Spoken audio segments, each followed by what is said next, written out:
Hello, and welcome to Digitizing Democracy. I'm your host, Matthew Heuman, the CEO and founder of Neuvote, a company focusing on developing secure, accessible online voting for elections.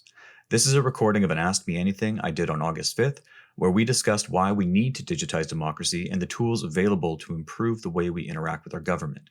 If you're interested in helping us solve these problems, follow us on LinkedIn, that's Neuvote, or become a shareholder in Neuvote by contributing to our funding round on FrontFunder. That's frontfunder.com/Neuvote. We thank you very much for your time and look forward to hearing from you. Hope you enjoy. Okay, cool. So here we are with the Neuvote AMA, everyone. Matt, how you doing? Oh, hang on. Sorry, I just got a notification from somebody. That said that, give me 1 second. Yeah. Okay, they can't make it. They want a copy of the recording. Yeah, for sure. We'll send out a copy of the recording at after everything's done. Yeah, of course. I mean, that's the whole reason for this. Mm-hmm. Cool. So yeah, let's get the AMA up and running. Matt, the whole point of this was to get people to come and ask questions and interface with the Neuvote leadership. But as people come in and go, we'll just get started on ourselves. So let's talk first about the FrontFunder campaign. Love to get your thoughts about being someone who is listed for the second time with FrontFunder. How's that been? It's been really good. We ran the first campaign. We launched it, I think, at the end of 2020, and it went for a few months leading into, I think we concluded it in February 2021. And no, it was a ton of fun. Working with FrontFunder team has been absolutely terrific. They see it, the whole sort of crowdfunding initiative has really taken off for startups. It provided a really unique aspect of raising, like an avenue of raising capital, especially during COVID when things were a bit wishy-washy. Like the markets were up, the markets were down, people were going into crypto. Like there's all these different vehicles that people can park their money in. But crowdfunding provides an opportunity for just general people to really get involved. And it also provides, like the company from like our side, a really unique way of looking at how we manage our investor relations and how we approach our pitching to the general public. It's completely different from what you typically experience pitching to like an institutional investor, just the way that you present your company, your vision, where you want to take it. And it's really given us a lot of insight and terrific feedback from the investors that have jumped on.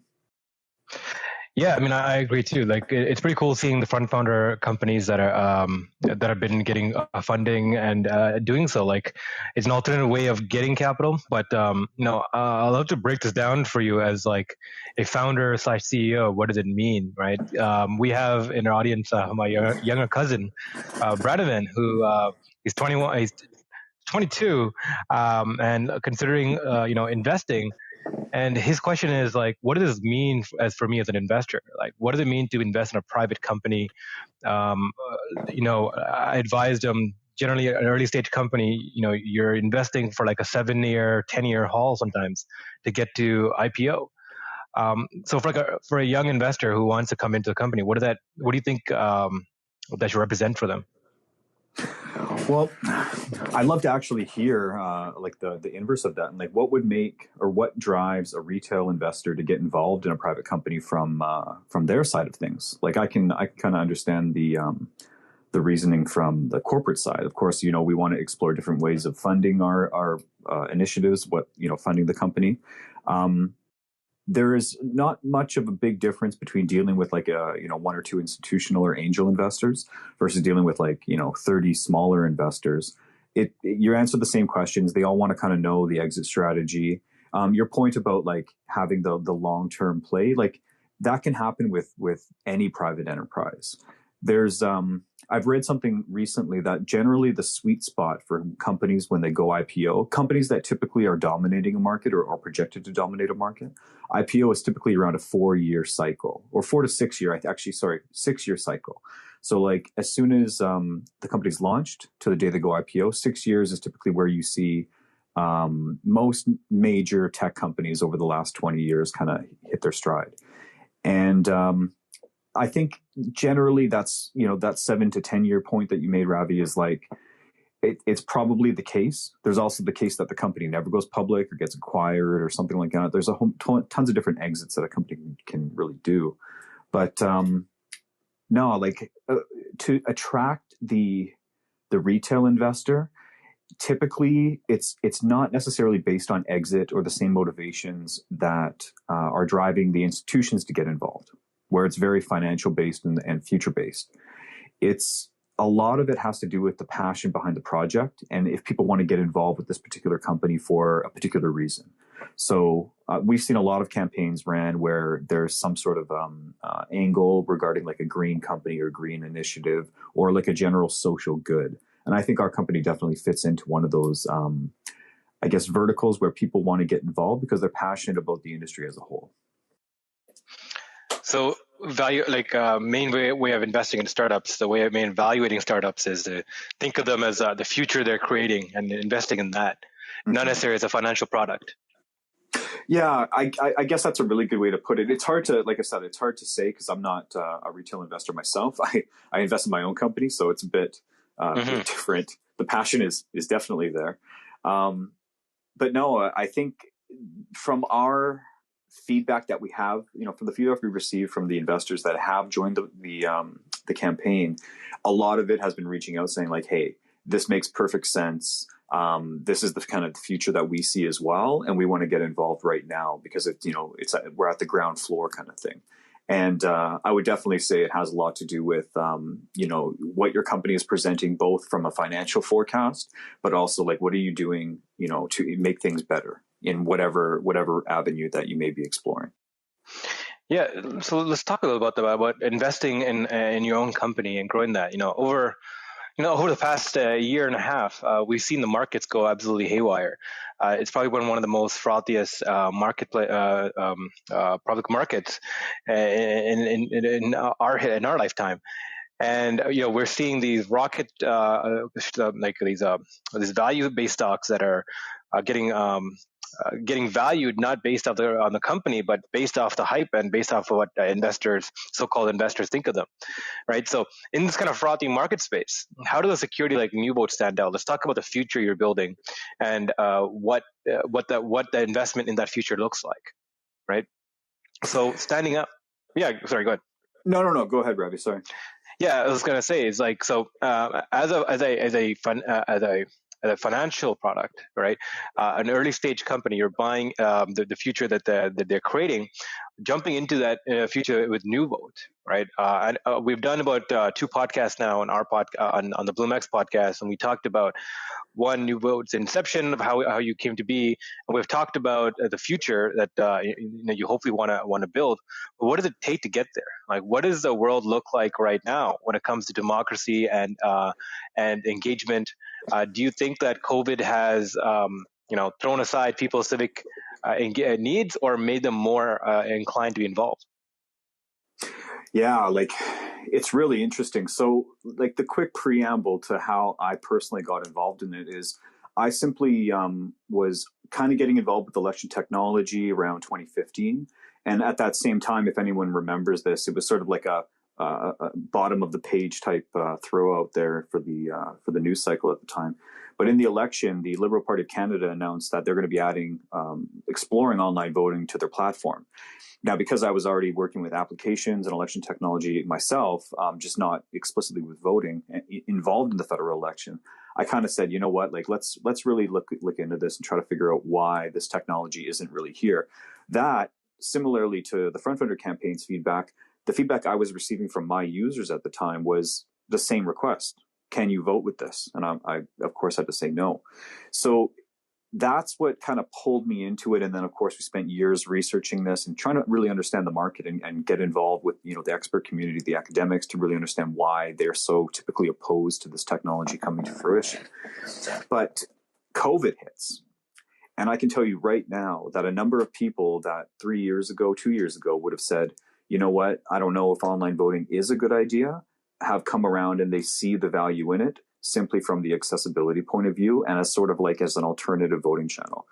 Online voting has the capability to replace the current system as a whole, but I don't necessarily think that will ever happen for just a variety of reasons. You have to always kind of offer different voting methods. Similar to what we saw in the US election in 2020, they had a lot of vote by mail, but you could also go in and cast a ballot in person. I imagine that hybrid approach is typically what you're going to find moving forward. What I can say is over the last year, I've never seen a shift in a market as quickly as online voting. Like, we had teleconferencing before. People were already using video calls for anybody when you were connecting with someone, a colleague in a faraway area. With online voting, though, like as soon as COVID hit, we were fielding calls from all sorts of people who were just, you would have never expected. There are some that explicitly called me and said, you can't let anyone know that we're talking, because it was a government that didn't want to publicly disclose they were worried about being able to actually govern because of the threat of COVID. But that's what was happening. It was all hands on deck. What we're seeing now is entire countries are exploring this technology rapidly, and it's not a small undertaking. We're talking about shifting a core principle in a very short period of time in a field of technology that up till now has struggled to manifest a viable solution. So it is a really unique sort of cacophony of different issues and different stakeholders that are coming together and trying to figure out the best way to do this. But like, the shift itself is rapid. And I can't even implore that enough. It is like, day by day, things are changing. I've never been, I'm actually happy I've been working from home over the last year, because I was more busier than I think I'll ever be in my entire life over the last year. It's just been nuts. Furthermore, we're seeing entire organizations that I'll just throw a good example out there. The Parliament, like our MPs in Ottawa, they're using online voting. That's how they're casting. That's how our government is now maintaining, status operandi, right? Like, that's how they're maintaining the ability to govern. So the people who have the capacity and the ability to make these decisions for the entire country now, at all levels, at the federal level, are now using the same technology and getting very comfortable with it.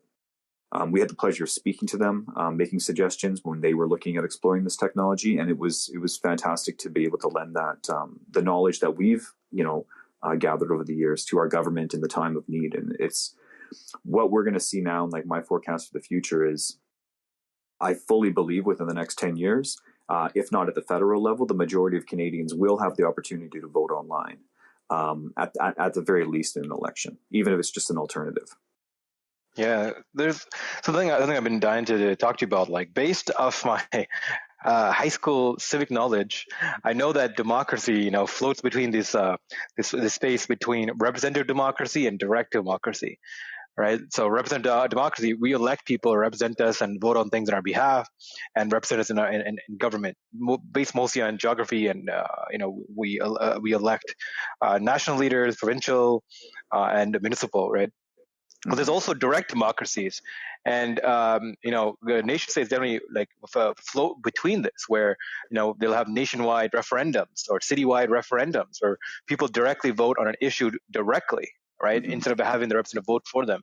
And one of the interesting things about your tech with the Neuvote is that once you get the average person able to easily interface with their government, where does that lead to, right? Does it what does a more tech-enabled democracy look like? What can that lead to? Yeah, that's one of the core passions that we've had to kind of add into. So originally, when we approached this, we were really just kind of thinking like, okay, let's just figure out how to actually like technically pass a vote over the internet in a secure way. That was like the very core technology that we needed to kind of figure out ahead of time. But as we started actually speaking to the buyers, so like the largest market in online voting is in Ontario in Canada at the municipal level. The per capita, more people are using online technology or online voting technology here than any other place, even the countries that are fully online, that provide all their election services online. So like that's really unique, which a lot of people aren't even 100% familiar with, because it's such an isolated municipal level. And of course, Toronto doesn't do it. Therefore, no one else really cares because Toronto doesn't do it.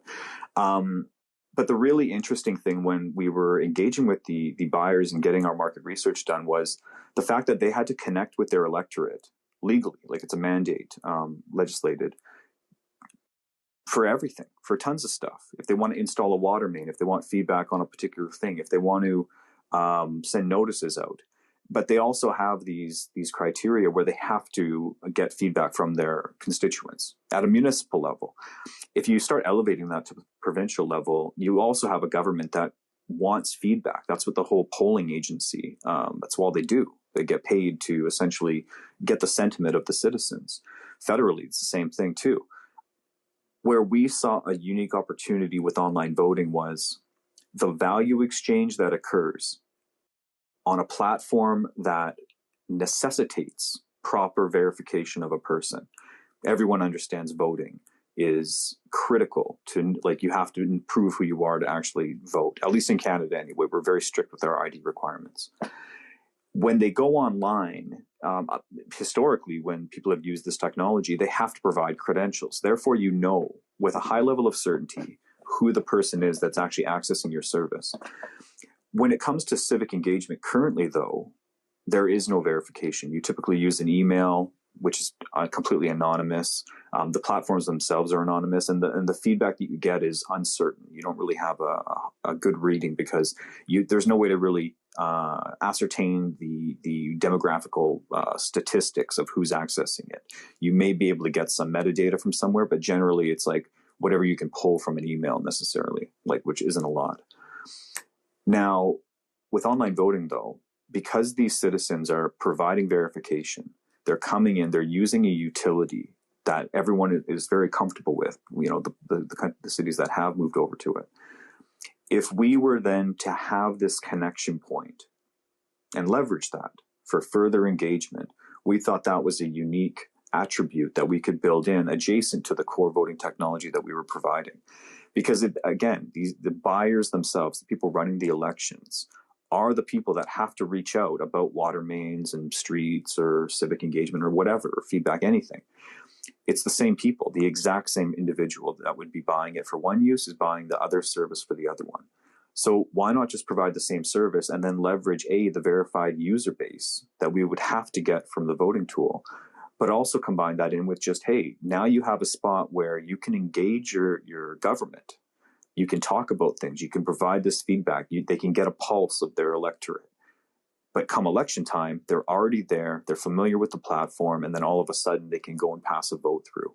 We see it as a really unique way to sort of prime the market for what we intend to eventually see, which is full-scale online voting across the entire country. Really, really something that has been an interesting nut that we've tried to crack. And we're really happy to see the feedback that we have gotten already, which is I think people are ready for this. No, I love that because this idea of like especially municipal wide or even like your neighborhood, your recent area, like people are very concerned about what happens around them, the road construction, especially if you're a homeowner and this you want to change up how the streets, the flow of traffic is, the speed limits, all that kind of stuff. There's a lot of concern about how that's going to affect your neighborhood. The buildings are going to come up, the changes that are being applied. So like I noticed this back, even in the early days of like back in 2010 when I was trying to launch a different service. I noticed, especially in Markham and in Canada, like Markham is like the high-tech capital, right? Markham is divided into all these tiny neighborhoods. And all these neighborhoods were online with like their own forum-style chats. This is back in like 2010. Right to 20 like up to like 2015, the Facebook groups became really famous, and everything kind of migrated there. There's been a long history of neighborhoods trying to coordinate amongst themselves and figure out ways, like a forum, to like talk about their issues, what's going on, and be engaged about the changes in their neighborhoods. And when Facebook came, they kind of all accommodated, right? It's like all the neighborhoods join one platform, and now you can jump between the two, especially if you're like a public figure, and you can jump between the neighborhoods and engage with them. Mm-hmm. And one of the interesting things I see things about this is, in my neighborhood, I'm part of like this Bucks Grove Connected. It's the neighborhood. I'm part of this community, and in it, like civic leaders, like the mayor will only come in and just post something directly about our area. And the cool thing about that is this is a mayor of this one of Canada's biggest cities, but he's talking directly to our neighborhood about things that are happening here and give us an update. And I thought that was the coolest thing in the world, right? So this back and forth that's possible. I think Facebook's kind of brought it up, but there's other apps that are been trying to galvanize this like the civic engagement side of things. But the idea of tying in votes, right? Because each, especially in the municipal areas, like if a commercial plaza is being rezoned, or like they're gonna put a high rise into like a historically low rise neighborhood, or if the street signs are gonna change, they do these like public votes that most people don't know about. But after Facebook became a thing, like Facebook groups for neighborhoods, civic leaders can say, hey, we're gonna have a town hall about this issue. Anyone who wants to come in can join. And what COVID's done is now these town halls are all virtual. They're all on Zoom. So like we've slowly been classically trained on how to use technology better to be engaged with one another and the areas we live in. So I see this as full circle, right? It is all going down a path right into this funnel of like, how do we directly engage better with our government? Yeah, no, 100%, especially like I said, with COVID, you're right. The civic engagement side of things, like the town halls that they used to host, they're all virtual now. Almost everything is virtual. Your point, though, like the thing about Facebook is, you're absolutely right. It completely shifted. And when we were first engaging, everyone back in like 2015, 2016 expected Facebook to become like the de facto channel for communication. It made perfect sense. And that's what we typically saw, especially in like places like the US for the US election. The candidates really leveraged social media in a really new way. And everyone was expecting it to just be the de facto method from here on out. Of course, though, what we have seen, especially over the last few years now, is the deficiencies of running everything through a social media channel. And it's like the way that we kind of see the market kind of shifting in general is you're going to have these platforms now that are specialized in very particular things. It's one of the reasons why like Facebook owns WhatsApp and Instagram, because some people only want to talk. So that's WhatsApp. They want to text. They don't want any of the bells and whistles of a social media platform, and it's become a utility in and of itself. You have Instagram with pictures. People want to post pictures. They don't want all the other stuff. There's comments, but realistically, it's about posts and engaging with your whoever you're engaging with on Instagram. Facebook, though, it's a different thing. And I think especially now, what's come full circle is like Facebook really isn't a great place for political engagement. And civic engagement. Yeah, there are groups in there, but like, oh man, there are problems because there's a lot of interference, I guess you could say, where Facebook does highlight these, deficiencies quite well. Then you have places like LinkedIn, explicitly focused on business and the professional-minded community. That's where we see a sort of platform opening up that focuses explicitly on the communication channel between a citizen and their government at whatever level. Keep all the other noise, your posts of your family, your whatever, keep all that stuff off it. It's similar like when you go on LinkedIn and somebody posts something deeply personal that really a lot of people may feel is inappropriate for LinkedIn. People tell them that, hey, this is LinkedIn. Like, we don't need this. This is not something you want to share on here. We expect like the platform will eventually take that shape. Where it's more focused on efficiency, moderation, keeping your community sort of intact and engaging in an effective way. That's where we see the benefit of having a platform dedicated to this service. Again, and because you're kind of verified on it, we hope that moderation is something we're keeping in mind, but we also hope that people keep it pretty courteous on here simply because it is your community. It is somewhere where you live. These are your neighbors. These are your people in your district. So that's something we're definitely keeping in mind. Yeah. So speaking of Facebook and the public trust, Facebook has gone through these the antitrust lawsuits recently, and part of that reason why is how exploited their ad system was during the election, U.S. elections time, and they really dropped the ball on protecting, the civil liberties of their users, and so. Talking about this, like Facebook has brought people and made them more civically engaged and gave them a platform, but the public trust has been kind of defiled, right? And the idea that apps can be utilized as the data structures can be utilized against us or for foreign actors, what does that mean for nation states and civic leaders and regular voters, right? Like, how does a Neuvote kind of come to play when it comes to security? Well, that's just the thing, right? Is like, you're absolutely right. And you're going to have nation states interfering in elections regardless. Not even an election, sorry, in just any public or political traffic. If it's open-ended and you're not restricting things, like that's a big problem. Part of the reason why we saw such a unique benefit in combining these two, like the utility of an election system with a civic platform, is, again, the users and the buyers are the same people, but because inherently you have to restrict outside people from engaging in your election, the security and parameters are inherently built into this process, inherently, from the very beginning of it.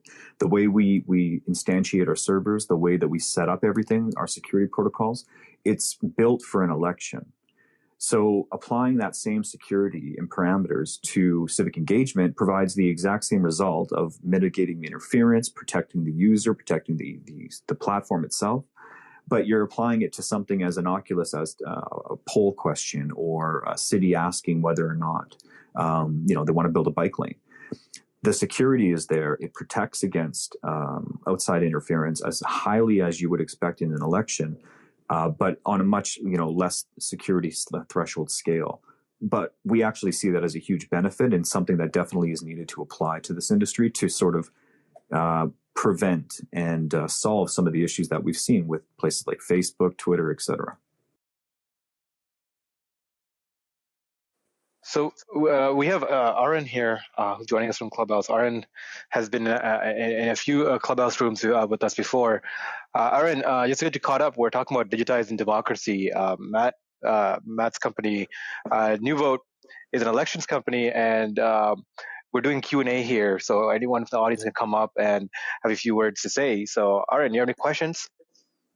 Yeah, I have question, comments, and I'm trying to learn, right? This is a new area to me. I mean, I'm big on civic engagement, and one of the things I like is the convenience that digitizing democracy bring in, right? So, you could literally sit in your bedroom and vote for the candidate that you wish to choose, right? So that's a beautiful thing about digitizing. I'm a proponent of digitizing, but one of the things I have a question for you. It's two-part, so you have to bear with me for a sec. So part one is, however secure these servers are, I still think that if you have the time and the know-how, you could still hack any system, right? Nothing is foolproof. And that's a danger to democracy because you don't want any foreign entities, rogue elements to ruin a democratic election, right, in another country. That's one. Number two is when you digitize, now in today's day and age, you got fingerprint, you got facial recognition and things like that. But the thing is, not everyone is going to have access to those tools when they're sitting at home, right? So when it comes to fingerprint, anyone can fake it. You can actually force someone. You could put a gun to someone's head and force them to, place their fingerprint, right? And you could do that in rogue nations, right? So I'm just trying to see, how do you perceive the future? How do you think these things could be addressed through technology? Those are great questions. Thank you very much, Aaron. So the first one is really interesting because that's typically the biggest challenge that we've ever seen with online voting when we have this discussion is how can we trust it? And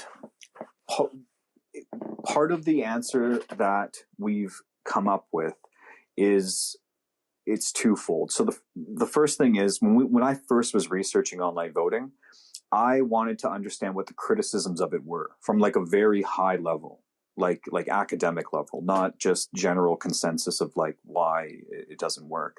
So I spent about 2.5 years pretty much just reading research paper after research paper from, the critics, the people that absolutely despise the idea of voting online, because I wanted to find out what the vulnerabilities were, what was preventing this from becoming a reality. And the first answer that we came up with was something that sort of it was a eureka moment to us, because it made so much sense to solve that security question. And the real answer is like paper ballot. Take the data off the system. I'm actually in agreement with you around that. Generally, pretty much anything can be hacked fairly easy. If you have enough resources and expertise in a particular system, no company is immune to that. So the answer is simply, though, take it offline. And the reason why this works so uniquely for this system is this methodology is both what the intelligence community uses, like CIA, et cetera, but also what energy companies use. So energy companies are, again, a high-level target, highly visible target to state actor attacks. We just saw that happen to a pipeline out of the U.S. not too long ago. But energy companies exist all over the world, and they are retrofitting all of their security systems to be more secure moving forward. And part of the way that they're doing that is creating air gaps, which means systems that are mission critical are not connected to a public network at all. You would have to have something like physical access to it to actually interfere with it. And we applied that same utility to voting. We said the paper ballot works, and it makes perfect sense in typical elections where you go in and vote. And it works because you're putting the vote on a piece of paper, which is, you can't really hack a piece of paper. You can't change it after. Yes, you could corrupt a ballot box. But again, if you're corrupting a ballot box, you are so deep inside the election that there's really not much you can do. And the way we manage elections in Western democracies provide a lot of visibility. You'd have to have a lot of corrupt people interfering with the ballot boxes. But you're creating an immutable data structure. Like, it can't be hacked, it can't be reversed, and it's anonymous. But the ballot boxes, again, it's offline. You'd have to have physical access to it. So what if we took a vote from a digital interface, passed it over the network very quickly, secured it, encrypted it, etc., but printed it off, got it offline as quickly as we could? You would then essentially provide a vector of attack that would be so small. And if you are using enough security for the data in transit as it's going through, you would actually provide a significant way, like a fairly secure way, to get that data through the network and then off the network. And that's what we started toying with. That's what we spent years developing, building, prototypes of how to essentially, pass it from an app to a remote printer. And then how we sort of instantiated that on our particular system is we provided a way for the voter to actually witness in real time, using end-to-end encrypted video, the transmission of the vote and the visible aspect, the visible confirmation of that vote coming out of the printer. And that was the core Neuvote system. We thought it was really unique. We started passing it by security experts, and they came back with it. We got things like, "Oh, that's clever. That's clever." And we thought it was really, pat on your back moment kind of thing. But that's how we really saw this industry going. We said, you know what? Any system is going to be vulnerable if it's sitting on a server. So let's get it off the server. And as soon as we started applying this sort of traditional process to our, implementation of what we conceived as online voting, things started clicking, and we started getting the positive feedback that kind of pushed us along.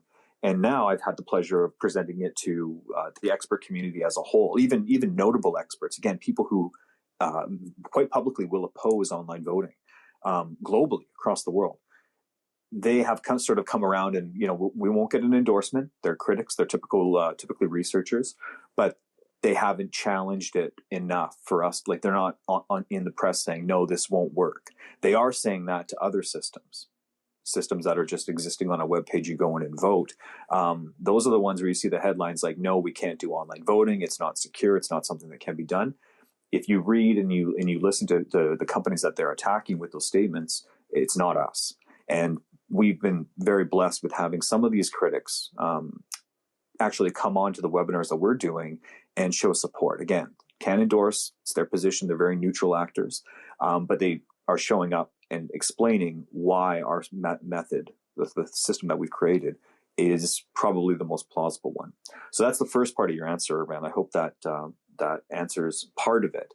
The second part is, until now, there hasn't really been a big company that's really looked at how to provide online voting from a really deep intrinsic level. There's just been a lot of smaller companies that are trying to, apply really interesting technology to the space, but nothing that's really come out of a deep level of research that the industry kind of expects.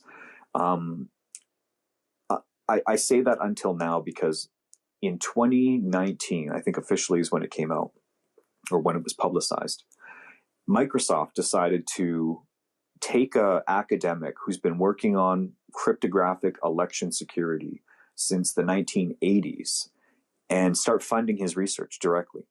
They saw the need, they saw what was going on in the in the election space, and they basically said, okay, you've been researching this, it's cryptographically secure, you have this body of work, all this expertise behind you, go and build this product. And they did.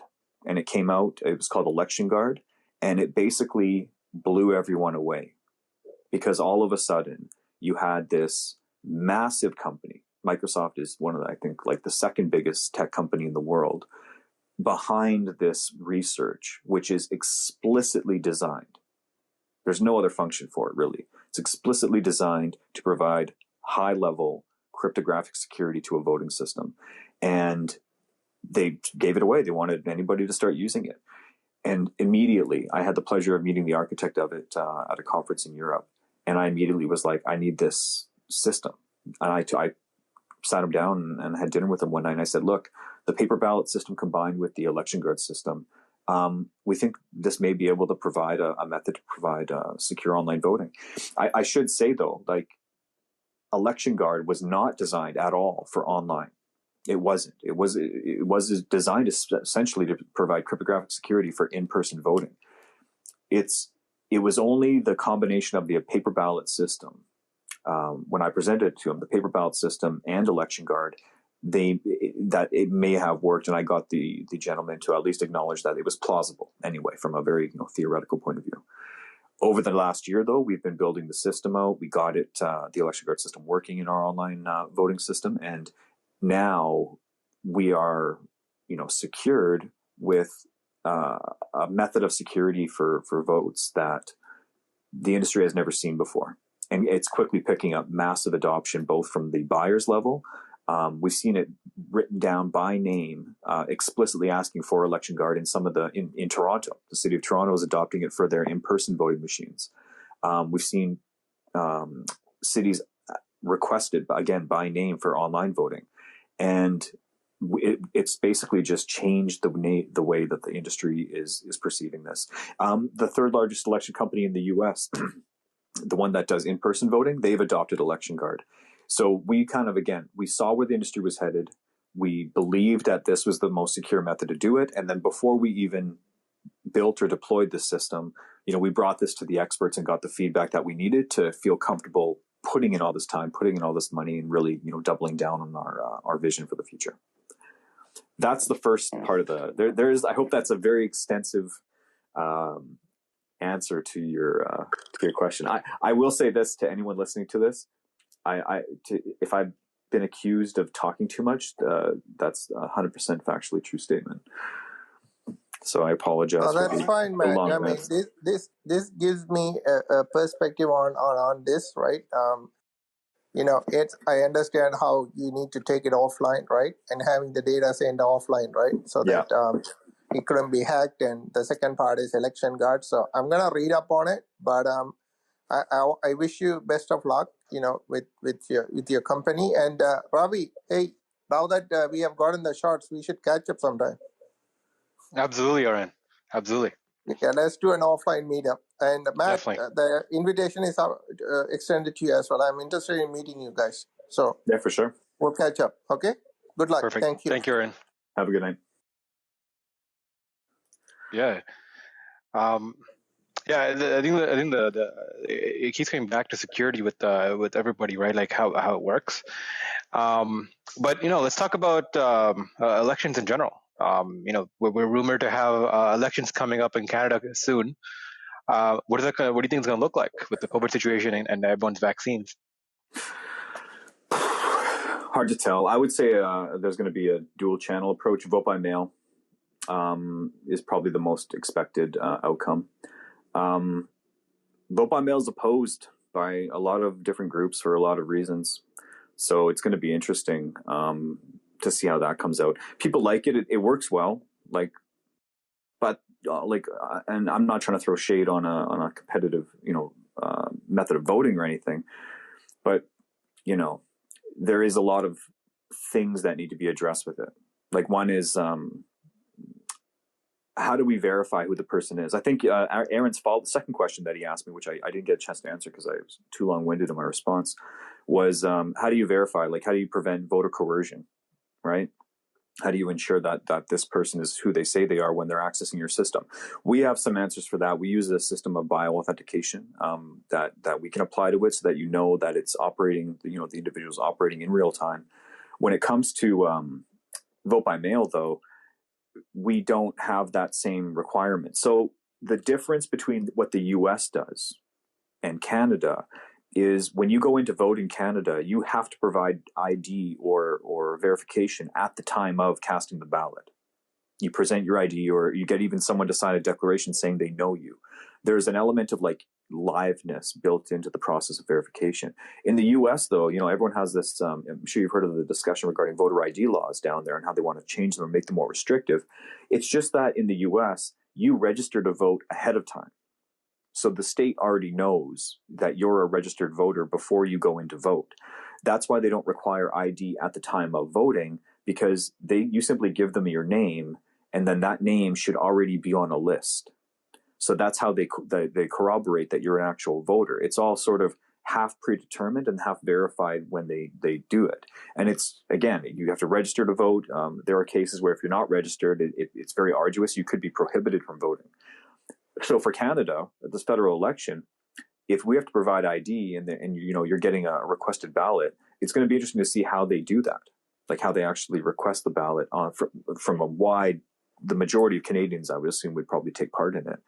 So how do I know that I didn't just fill out my wife's or my cousin or my daughter or whoever? How do I know that I didn't do all this stuff, filled out a false ballot? It's one of the biggest questions that have come up with online voting, which is why we implemented the liveness check. How do you do it for vote by mail? And I think one of the biggest things that have come out from the last year anyway is the ability for candidates who feel that the vote or the election was not the outcome that was accurate. How are you going to audit this vote? Like, how are you going to audit the election? A lot of questions are going to be answered here. A lot of these issues also pertain to online voting as well. But you asked me what I think for the forecast in. I think a lot of people are going to go vote in person in a lot of places. But I would assume, depending how severe this fourth wave is hitting us, that vote by mail may be the way that we kind of run this election. So it's going to be interesting to see the outcome. Absolutely. As we're almost close to closing up, if anyone else has any questions, put your hand up and come on up. But till then, Matt, I gotta ask, as a movie lover, especially of sci-fi and futuristic genres, has there ever been like a portrayal of like direct democracy or digitized democracy, or like a kind of a solution that you looked at and you're like, whoa, that's a cool system? It's I don't think online voting is cool enough to make a movie about it, but maybe it's a screenplay I can work on in my spare time, put some spice into it. But no, there's been a lot of discussion when people look at like Western democracies. I think one country that really uniquely sticks out is Switzerland. So they have a very unique referendum style, it's what they call the direct democracy approach. They vote, I think, minimum 4 times a year. And basically it's very representative. And a lot of people will say, Switzerland is the ideal democracy. It has its challenges for sure, but the direct approach is really interesting. Funny enough, or coincidentally, I should say, Switzerland is also one of the countries that is currently and has been looking at online voting for a number of years. In fact, Swiss Post, the postal service of Switzerland, is the vendor, if you will, or facilitator of the online voting initiative. So they own the tech. They've been trying to build it. They're revising it right now, and what they hope to achieve is essentially complete ubiquitous online voting moving forward for the entire country. Now, when you look at something like that, going back to like the civic engagement, the fact that you're creating a portal of engagement between the government and the electorate, Switzerland is really unique because maybe, it doesn't have to be necessarily referendums like the Swiss do or binding votes, but it could be a really unique approach for both politicians, like elected politicians and the governments as a whole, agencies, etc., to start getting a better read of their electorate throughout the year, throughout election cycles. I don't see why, we basically throw our vote in every 4 years, and that's the only barometer of engagement that the majority of us have. Like I like to throw some stats out there, but statistically speaking, voting is the most prominent form of civic engagement. The majority of people will never attend a town hall. They will never take part in a consultation with the government or a roundtable, etc. But they will vote. Like, even if it's not the highest numbers, they will still engage with the voting process, like 60% or something in Canada. If that's the case, maybe there's a way to start increasing that accessibility and increasing those numbers. And I can't think of a better way to do it than online. We certainly aren't going to be mailing out, census reports. It's hard enough. The government had to send people door to door to get people to fill out a census. But if they have a digital mechanism, something like we're very familiar with because it's how we engage with every other service that we do, maybe we'll actually can see like a more prominent or higher statistic of civic engagement. And I think this will provide a ton of value to both the residents, because they'll be more connected to their community, their government. They'll see what's going on. There's tons of different ways you can approach this, but then the government will have this absolutely cutting edge data that they can then make actionable. They can make decisions that they know will reflect well in the community, because they can basically litmus test the community before these initiatives are even brought to council. They can figure out tons of information, and that's going back to the Swiss approach, direct democracy, figuring out how to better your community by listening and engaging with your community directly. As for a movie, I don't know. Is there one? That's a question I'll throw out there. Anybody? Matthew at Neuvote.com. If you have a movie suggestion that engages with online voting, I'd love to hear it and have a conversation about it. All right, we have somebody who wants to come up. Anavit, did you have a question? Yeah, hey guys, thank you for hosting this. This is pretty cool. So I'm a software engineer by profession, so I understand sort of your technical pitch sort of decently well, and at least personally, I feel confident about it. But my intuition tells me that government agencies typically have a lot of inertia when it comes to new platforms or technologies that haven't been deployed before. Mm-hmm. So I'm just curious to hear about how your experience has been. Sort of how does that process work all the way from approaching an agency until potentially convincing them and converting them to use something new like this?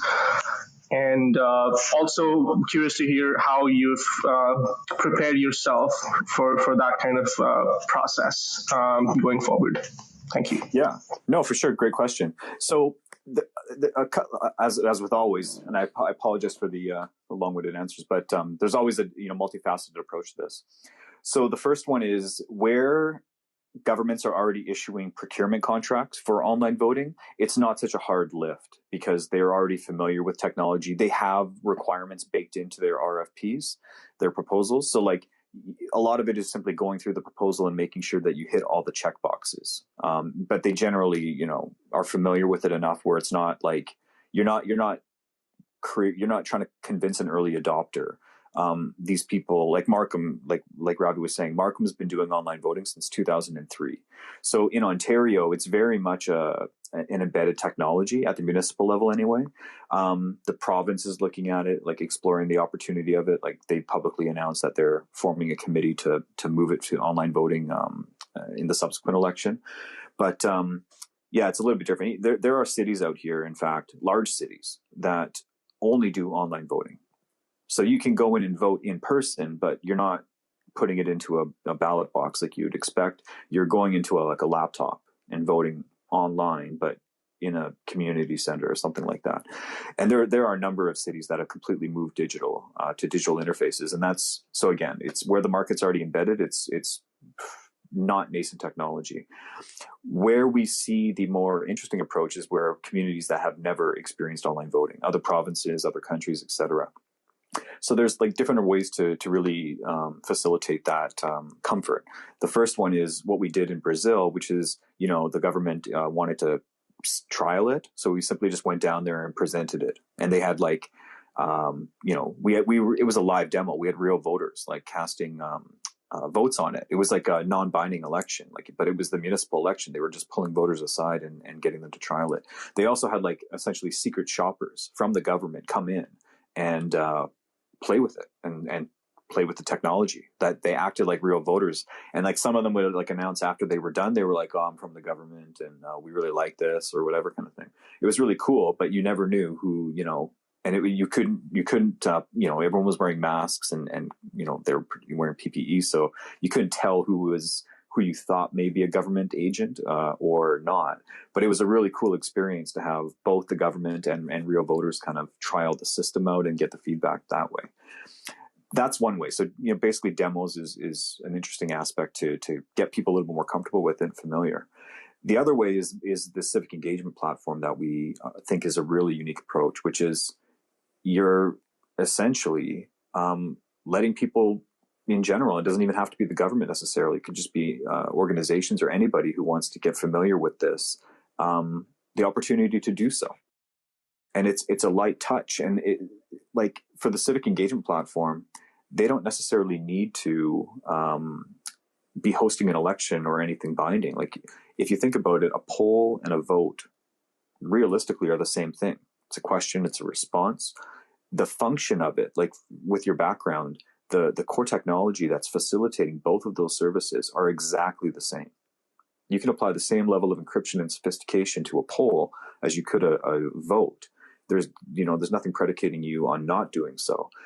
But from the user's perspective, I mean like the administrator's perspective as they're using the system, they are getting more comfortable using high secure interfaces, even though they don't even really realize it. It's like your bank requiring you to use some sort of 2FA. You use it because your bank requested it. You don't really understand the significance of using 2FA or why it's more secure. You just know that your bank requested it because you use your bank almost every day. It becomes second nature to you. Now all of a sudden, receiving a 2FA request is no longer jarring. It's like, oh, okay, this is just how things are when you want to have a secure system. We imagine the same sort of implementation would happen with online voting. Eventually, people will get so familiar with the end-to-end verifiability of Election Guard, get the ability to track a vote and see the end result, and basically just instantiating the vote itself, calling up, holding an election. If we can make the user interface so simple to use, but at the same time so secure, the administrators, the buyers of this service will eventually, it'll become second nature. It won't be such a foreign concept to them. And that's where we see sort of like the light touch approach and the ability to go after markets that typically may not be available yet, but someday may be available to us. Thank you. That was a very good answer. Awesome. Envid, thank you so much for coming up and asking a question. If anyone else has any questions, feel free to reach out to us. Matt, as he said, he's more than happy to answer any kind of questions you have. He's definitely passionate about this subject, as most of you can hear and tell. Again, Matthew's company, Neuvote, is trying to digitize democracy. And the purpose of today was to highlight the fact that this is a problem. This is a major concern right now, with especially elections that are happening. But also, cool fact, Matthew has opened up a Front Founder campaign. So if you're in Canada and looking for a way to invest in the future of democracy and digitizing democracy and elections, and if everything you heard today was interesting, definitely check it out. Yeah, I guess we'll throw it out there just before we jump off. Is there any other questions? I like to talk. just joking, kind of. But yeah, no, feel free to reach out to me anytime. I could talk all night about this stuff. Yeah, Neuvote, we're working diligently to lead the digitization of democracy in a number of ways, and we just think online voting is a really interesting vehicle to that pushes this forward. But again, it's COVID, and I think we're at the ground floor for. I hate to use the paradigm shift analogy, but that's really what we're seeing right now. Like you would have never seen your MPs vote online even 2 years ago, but now it's become again ubiquitous. We expect the same sort of conversations to be had down in the US, and we're definitely having conversations globally about this technology. So yeah, it's really, really interesting, and happy to talk to anybody about it if they want to reach out. Perfect. Matt, before we sign off, where can people find you and keep in touch with Neuvote? Yeah, for sure. So neuvote.com. We run a blog on there. We post about once a month. We like to share articles. The Front Funder campaign, frontfunder.com/Neuvote. We are running frequent updates on there for the length of the campaign. And we're quite busy right now with a lot of the procurement contracts. We're expecting a ton of them come out in the fall. We're in conversation right now to have it deployed in a university. And a few we're basically just talking to municipalities right now and getting out there for the 2022 Ontario election. But furthermore, like we operate globally, so we've been having conversations pretty much in Europe, the Middle East, South America now. It's a really interesting field, and every update that we are publicly able to disclose, we will be posting on the Front Funder campaign or on our social media channels. So you can typically just find us, the Neuvote at Twitter. I don't update that one too frequently. The reason for that being is I learned a long time ago with online voting, keep your head down and do your work. Don't necessarily go for the full limelight just yet, because it's a very interesting field. It attracts a lot of attention, both positive and negative. So I typically just like to stay behind the scenes and get my work done. Absolutely. Perfect. So we'll end the cast here, and awesome. This has been great. Henry, how do we sound? Cool.